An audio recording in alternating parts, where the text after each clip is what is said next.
Pour la deuxième joute, nous allons accueillir Mariam, Taïk et Yassine Elmash.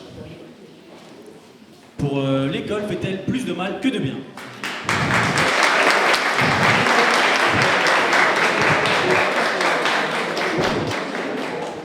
Ok. Bonsoir tout le monde. Alors, les faits. Rappelons encore les faits. Honorable Monsieur le Président du jury, honorable jury, honorable assistance, ma cliente, Mariam, vous soumets une plainte contre l'école. J'invite à présent l'accusé, l'école républicaine française, à se présenter à la barre, ici là. Bien sûr, ne jugeons pas sur les apparences, mais vous voyez déjà que son état, on commence déjà à avoir quelques idées dessus. Donc, accusé, école, le temps est venu de répondre de vos actes sans excuse.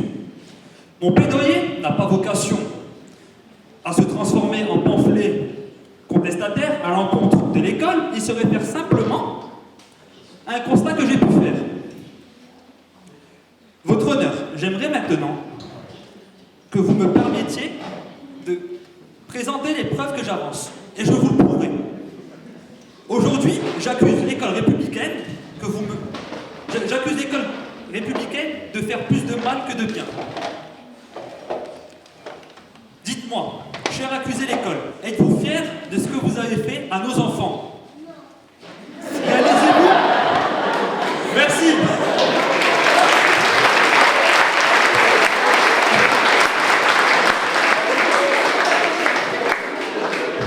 Réalisez-vous ô combien d'enfants n'ont pas trouvé leur vocation, combien se sont sentis stupides et inutiles, rien qu'à cause et uniquement par la faute de l'école. Il s'agit donc d'une planification, d'une préméditation, d'une volonté délibérée que les faits rapportés par Mariam ont prouvé, en plus de son témoignage, la culpabilité de l'école dans son projet machiavélique. J'appelle à présent un témoin oculaire à la barre, Mariam.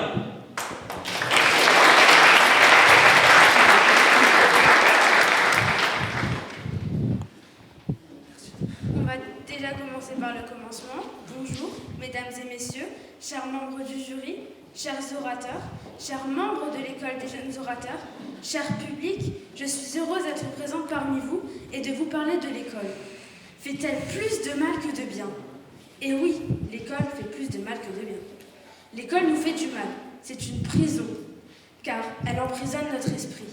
Les professeurs nous obligent à penser de la même manière. Et j'en suis sûr que ce n'est pas la seule à le dire. Parmi vous, le public, j'en suis sûr qu'il existe des cas comme elle. Me tromperai-je? Merci. Nous avons donc une pensée unique. Vous savez bien sûr que l'école est obligatoire. Mais savez-vous que l'école est un endroit où notre liberté est fortement restreinte, encore plus restreinte que les restrictions que connaissent nos parents sur leur lieu de travail. Et ce n'est pas moi qui le dis, c'est elle. L'école cause aussi des dommages psychologiques graves à certains d'entre nous. Nos parents nous envoient à l'école avec les meilleures intentions du monde, croyez-moi, croyant que c'est ce dont nous avons besoin pour devenir des adultes productifs et heureux. Pauvres parents. Mais ils ne savent pas qu'à l'école, nous ne sommes pas libres. En plus, elle n'est pas adaptée aux enfants à fort potentiel ou ayant des difficultés d'apprentissage. Les surdoués, eux, détestent l'école et n'y trouvant pas leur place. Comme l'a dit Albert Einstein, on apprend malgré les elle et non grâce à elle. Il n'est pas étonnant que plusieurs grands entrepreneurs et innovateurs ont abandonné précocement l'école. Par exemple, Bill Gates. Quant aux enfants en difficulté scolaire, ils sont souvent mis de côté. Difficile de les aider quand on compte plus de 30 élèves par classe. En plus de ça, des scientifiques ont prouvé que commencer l'école avant 9 heures pouvait conduire les adolescents à des risques plus grands de dépression et que l'anxiété. Ce qui n'est pas intelligent quand on a un contrôle, par exemple. L'école fait aussi du mal à l'environnement, à notre terre. Je vais vous le prouver en chiffres. Dans une école, à Strasbourg, 40% des élèves viennent en voiture. 30% prennent les transports en commun. 1% le scooter, 10% le vélo et enfin 19% viennent à pied. Si je compte tout ça, ça fait 71% d'élèves qui prennent un transport qui pollue. Du coup, ce n'est pas bien pour notre terre. Et nous osons accuser la Chine pour la pollution. L'école fait aussi du mal au budget des parents, car ils doivent payer les fournitures scolaires, l'essence et le gasoil pour ceux qui viennent en voiture ou en scooter, les sorties et les classes vertes, ce qui est souvent très très cher. Et en plus de ça, il y a des parents qui payent la cantine, donc c'est beaucoup plus cher. En plus. Moi, mon école idéale serait une école où on apprend en s'amusant. On fait cours dans la récréation. L'école n'est pas stricte, pas de punition, et on est libre!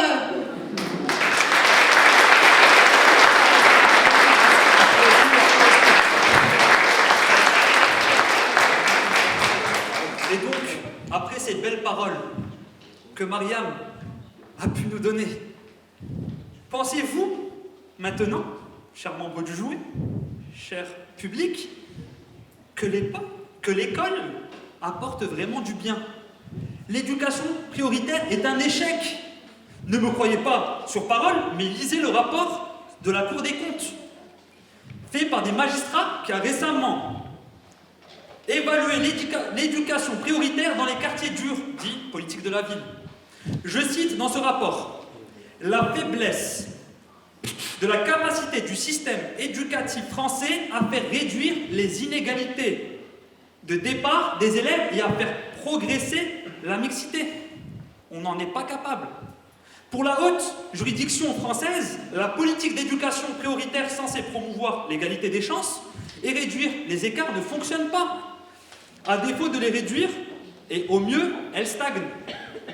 Mesdames et messieurs, les membres du jury, si nous continuons sur ce chemin, nous courons à la catastrophe. Je n'ai pas foi en l'école, mais j'ai foi en l'homme. Nous sommes donc devant un crime établi qui ne peut tomber par la prescription d'un assassinat délibéré de l'éducation de notre jeunesse, de torture, de pratiques inhumaines conformément au statut de la Cour pénale internationale, de l'accord de Genève et de ses protocoles additifs. À cela s'ajoute sa pénalisation dans la loi française et la Cour européenne des droits de l'homme qui la sanctionne comme étant un assassinat social. Un assassinat social. Un meurtre social par préméditation. Et non pas commis par les professeurs, car eux-mêmes sont maltraités par rapport à leur salaire.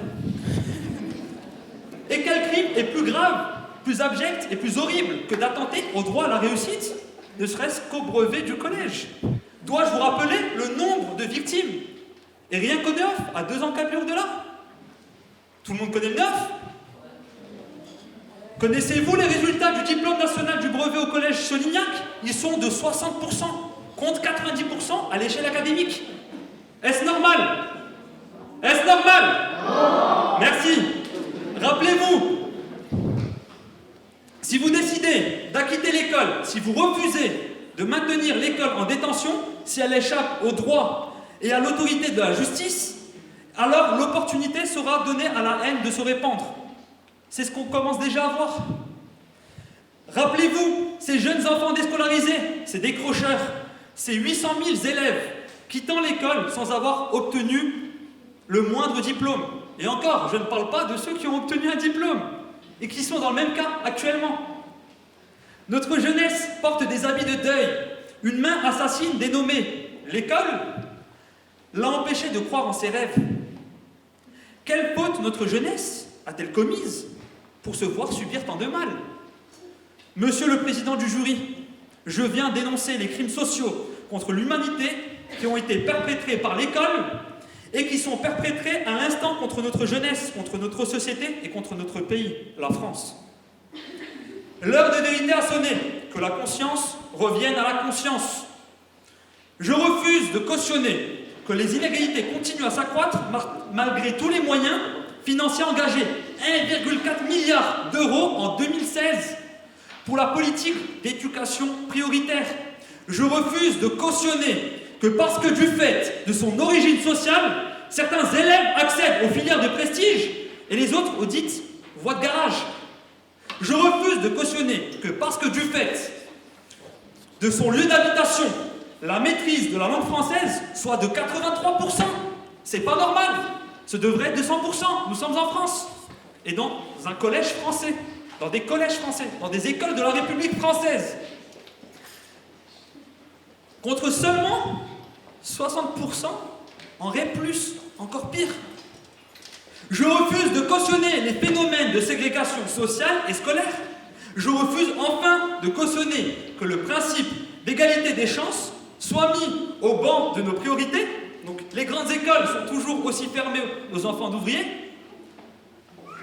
Par exemple, l'ENA accueille 4,4% de fils d'ouvriers. Et encore, je ne parle pas de Polytechnique. Je ne parle pas de Sciences Po.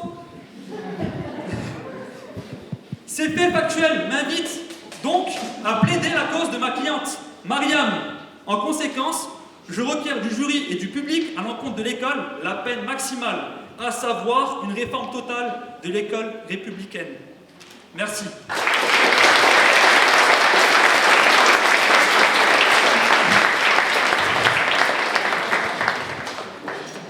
À la négative du même sujet, j'appelle Franck et Marlène.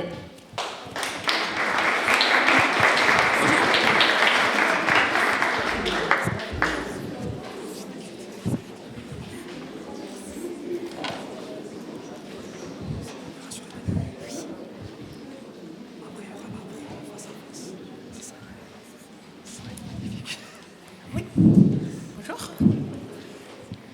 Honorable membre du jury, Très cher public, cher contradicteur, bonsoir. L'école fait-elle plus de mal que de bien? en parlant de l'école, voici ce qu'écrivent Françoise et Claude Picot. Cet homme assis, âgé à l'air sévère, à son pupitre fait passer les élèves qui passent un par un devant lui, car l'enseignement n'était pas encore envisagé de manière collective. Sont réunis une petite vingtaine d'enfants, de tout âge, garçons et filles, séparés traditionnellement selon la volonté de l'Église. Les garçons debout, devant une grande table constituée de planches posées sur un tréteau, apprennent la lecture, la grammaire, le latin, le français, les bonnes manières. Il serait tout à fait judicieux de penser que l'école, personne d'entre nous n'aurait envie de fréquenter une telle école, ce qui est légitime, car l'école ainsi décrite représente, la description ainsi faite de l'école représente les premiers pas de l'école.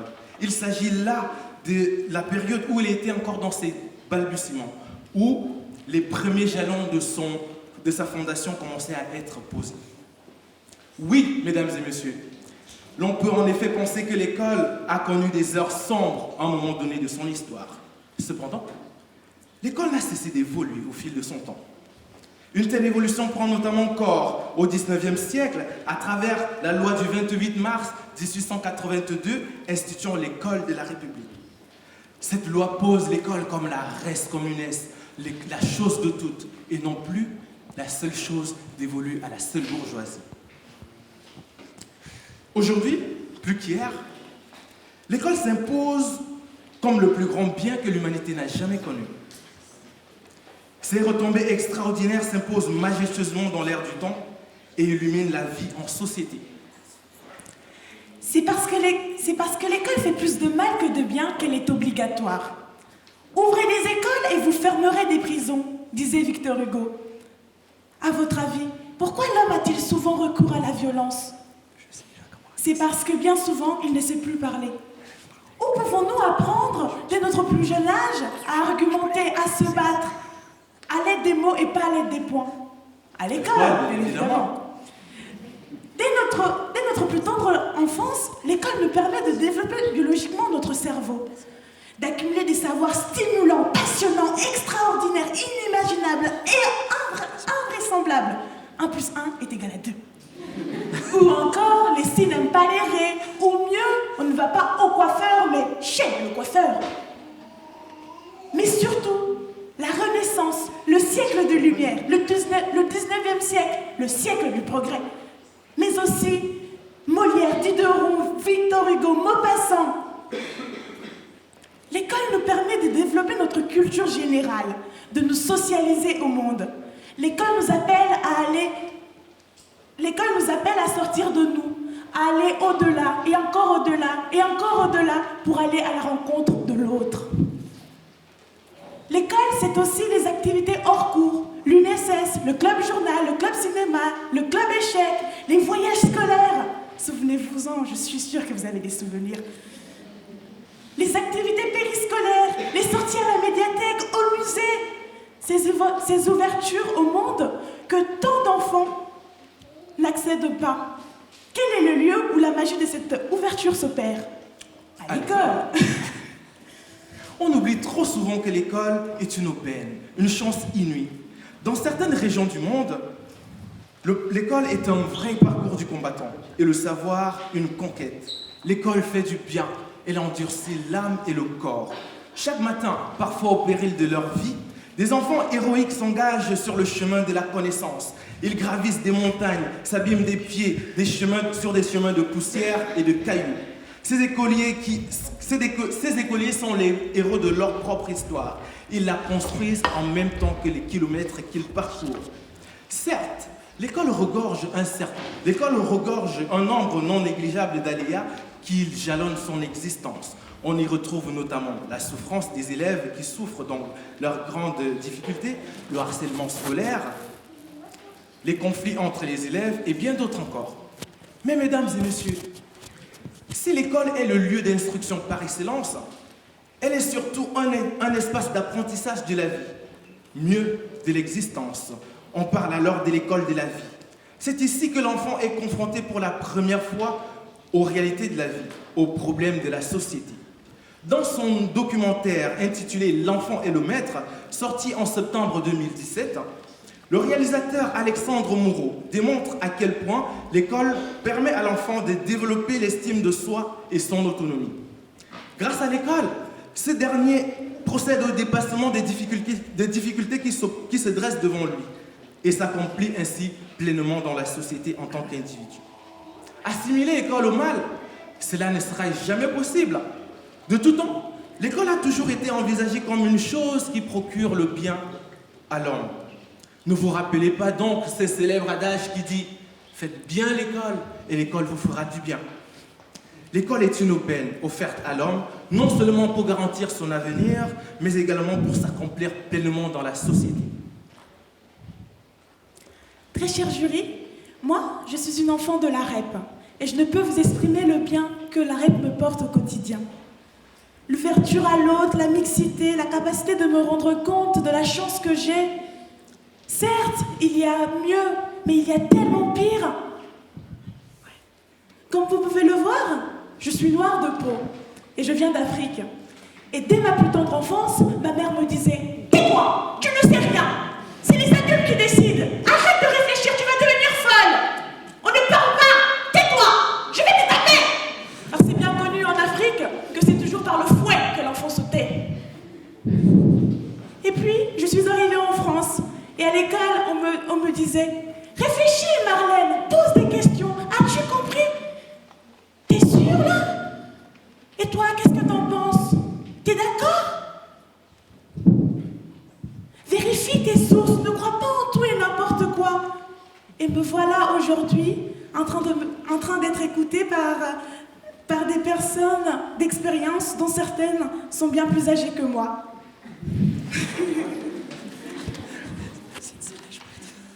Aujourd'hui, Aujourd'hui, je veux croire que l'école est un ascenseur social. Et je me donne toutes les capacités de pouvoir faire mieux que mes parents. Je veux que ma génération fasse mieux que la génération précédente. D'obtenir une promotion sociale incroyable, car j'aurai saisi la chance que l'école m'offre. D'apprendre, de comprendre et de me surprendre. Dans le même ordre d'idées, Il existe plusieurs exemples de réussite qui doivent leur essence à la seule dame école. Ah tiens, n'allons pas chercher jusqu'à Mathusalem. Prenons le cas de notre célébrissime jury ici présent.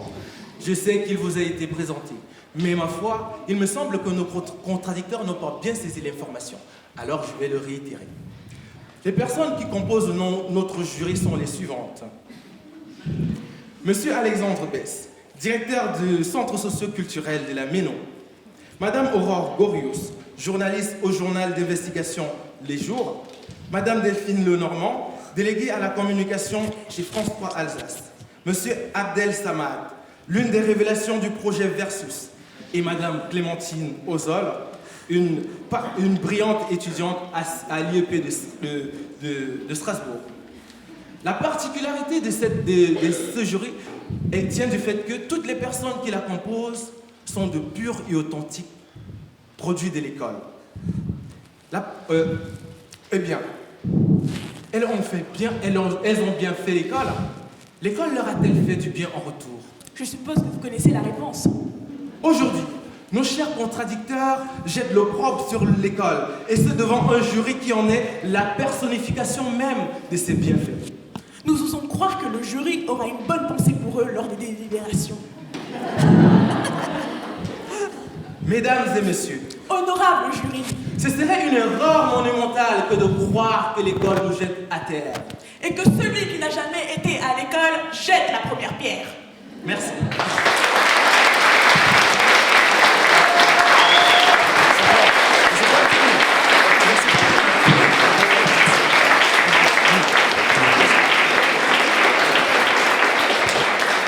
Alors, on invite tous les jouteurs, les 4 jouteurs, à une opposition qui s'annonce en couleur. Et on vous laisse la parole. Et les questions du jury, si nécessaire. Chers contradicteurs, Cher contradicteur, vous jetez de l'opprobre sur l'école. Ma question est la suivante. Avez-vous déjà été à l'école? alors, pour répondre à votre question, effectivement, j'ai été à l'école. Mais, je vais enchaîner sur autre chose. Je suis d'accord avec vous sur le fait. Merci. Waouh, merci. Bravo. Merci. Mais de rien, mais laissez-moi donc terminer. Vous ne l'avez pas appris à l'école. Notre cher parlementaire, on est quand même d'accord, c'est... Oui. En tout cas, l'une des seules choses que j'ai bien retenues de l'école, c'est de laisser parole à mon interlocuteur. Merci. Merci déjà de reconnaître que l'école vous a appris quelque chose. Avec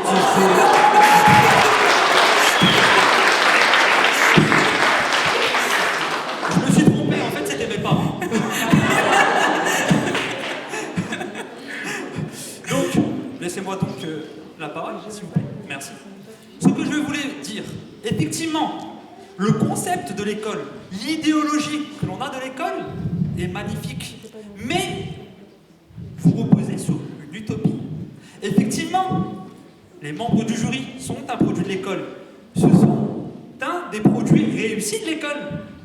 Mais ce que nous avons dit avec mon témoin oculaire et moi-même, c'est que le problème se reflète sur des chiffres, sur la quantité de produits.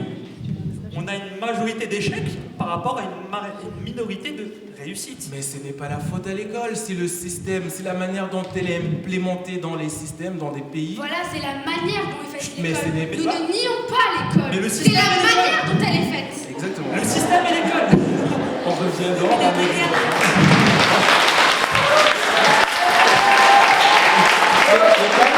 l'école est donc, in fine, un grand bien, on est d'accord. Mais il y a des choses qui ne sont pas bien pour nous. Bah, les Comme gens- nos chers... comment dire Non, ceux qui sont passés avant nous, qui ont parlé de la mode. Prédécesseurs. La mode passe à l'école. Donc elle nous apprend des choses pas bien. Mais comme a très bien... Je suis d'accord. Elle nous apprend aussi des choses qui servent à rien. Mais comme a très bien dit l'autre contradicteur, elle a dit qu'on n'est pas obligé de suivre la mode. C'est les faibles, les gens qui veulent, qui décident. On a le choix, on est libre. Il y a cette liberté de suivre, de ne pas Je crois suivre. vraiment qu'on est libre alors qu'on a des dépositions. Bah,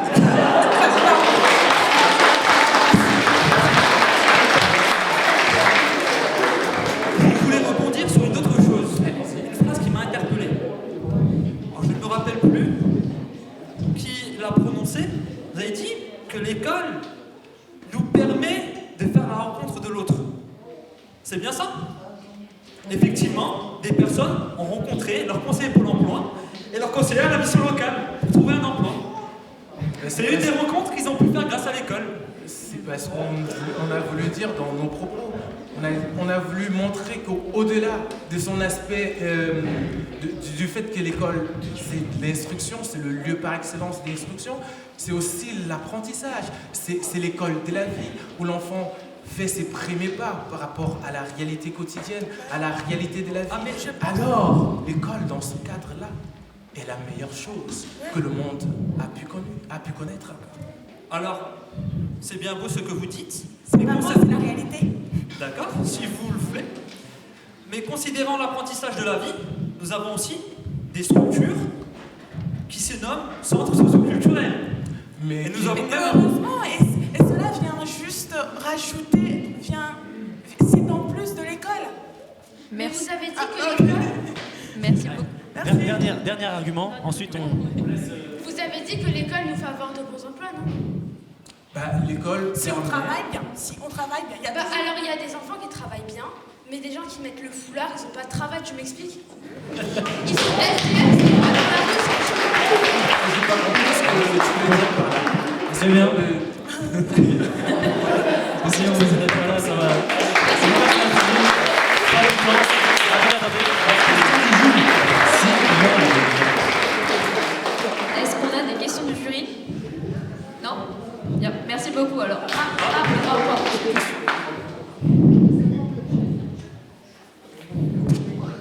Je voulais savoir, peut-être rapidement, mais pour chacun, quel est votre meilleur et votre pire souvenir de l'école? Vous pouvez choisir l'un ou l'autre. Hein. J'en ai un. Alors, le meilleur souvenir que j'ai de l'école, c'est qu'effectivement, l'école m'a fait vivre. Car l'école m'a donné de l'espoir, et l'espoir fait vivre. Mais le mauvais souvenir que j'ai, c'est quand j'ai appris que j'étais dans une illusion par rapport à un objectif que j'avais. J'avais un objectif professionnel, je pensais que l'image que j'avais de ce métier-là s'est avérée en fait fausse. Et je me suis rendu compte que l'école, effectivement, elle nous apprend à obtenir ce métier, mais il n'y a aucune rentabilité. Et la rentabilité est quelque chose de nécessaire pour l'épanouissement de soi. Voilà, j'ai terminé. Le meilleur souvenir, en tout cas, je pense, moi, c'est la rencontre à l'autre. Car je pense qu'on existe toujours avec l'autre et on n'existe pas tout seul. Et l'école, elle permet cette rencontre, cette socialisation. Et c'est mon meilleur souvenir.